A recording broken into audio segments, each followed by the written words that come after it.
In this lesson, we're diving into the world of for loops in C++. For loops are a fundamental concept in programming, especially when it comes to repeating a block of code multiple times. These are control structures that are designed to execute a block of code a specific number of times, giving you precise control over each repetition or iteration. So, get ready to explore how for loops can simplify your coding tasks and make your programs more efficient. Let's break down the structure of a for loop. At its core, it consists of three key components inside the parentheses: initialization, condition, and update. First, we have the initialization. This part is executed only once at the beginning of the loop. It's where you typically declare and initialize a counter variable. Next up is the condition. This is checked before each iteration of the loop. If the condition is true, the loop body is executed. If it's false, the loop terminates. Lastly, we have the update. This is executed after each iteration of the loop. It usually involves incrementing or decrementing the counter variable to control the progress of the loop. By understanding these three components, you can effectively control the behavior of your for loops and tailor them to your specific needs. Now let's walk through a simple example of a for loop in action. In this example, we are counting from 1 to 5 and printing each number to the console. The loop initializes a variable I to 1, continues as long as I is less than or equal to 5, and increments I by 1 after each iteration. So let's take a look at the code, which starts with #include iostream, followed by using namespace std. Then we have the main function. Within the main function, we use a for loop that initializes an integer I to 1. The loop continues as long as I is less than or equals to 5. After each iteration, I increments by 1. Inside the loop, we are printing the value of I to the console. As a result, this loop prints the numbers 1, 2, 3, 4, and 5, each followed by a space, to the console.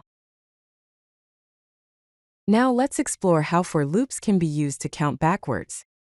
In this example, we are counting down from 10 to 1 and printing each number to the console. To accomplish this, we initialize the loop counter I to 10, set the condition to continue as long as I is greater than or equal to 1, and decrement I by 1 after each iteration using I. The I means I is equal to I minus 1. As a result, this loop prints the numbers 10, 9, 8, 7, 6, 5, 4, 3, 2, and 1, each followed by a space, to the console. Counting backwards with for loops is useful for tasks such as countdown timers or reverse iterations, providing flexibility in controlling the flow of your program. Now let's explore how to use custom increments in for loops. The third part of a for loop, the update expression, can use any valid increment or decrement operation, not just I++ or I. For example, we can count by 2s or count by 5s. In the example on the slide, the first loop counts by 2s starting from 0 and going up to 10. It increments I by 2 in each iteration. As a result, it prints the even numbers 0, 2, 4, 6, 8, and 10.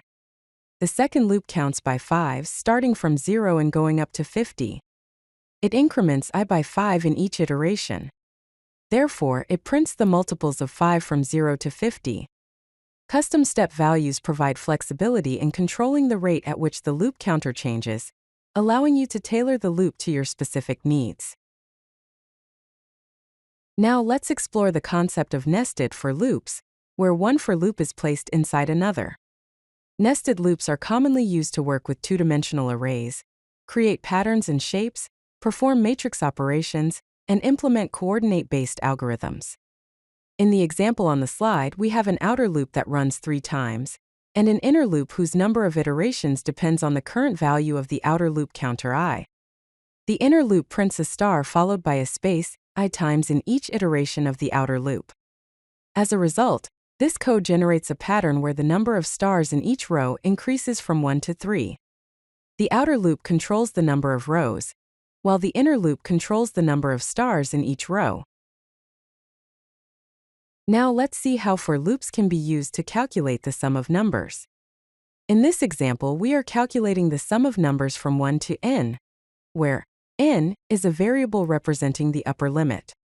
First, we initialize a variable sum to 0, which will store the sum of the numbers. Then we use a for loop to iterate from 1 to n, adding each number to the sum variable in each iteration. Finally, we print the result to the console, displaying the sum of numbers from 1 to n.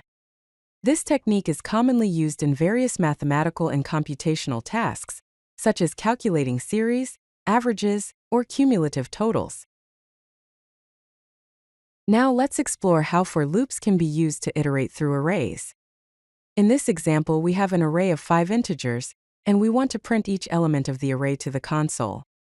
To do this, we use a for loop that iterates from 0 to 4, accessing each element of the array using its index. Inside the loop, we print the current element followed by a space. After printing all the elements, we calculate the sum of all the elements in the array, and print the sum to the console.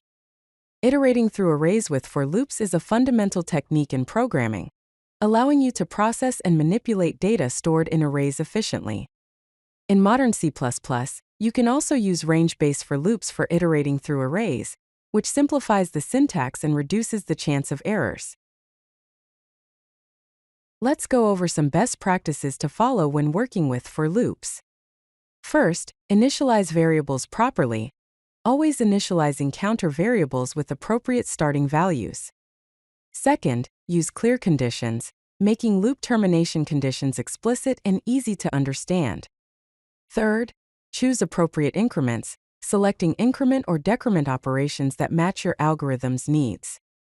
Fourth, use meaningful variable names, naming counter variables meaningfully such as row or column, instead of just I, j, or k when appropriate.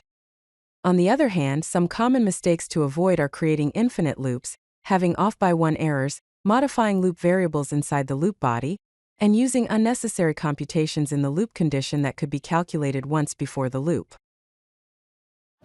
If you like this video, hit that like button and don't forget to subscribe.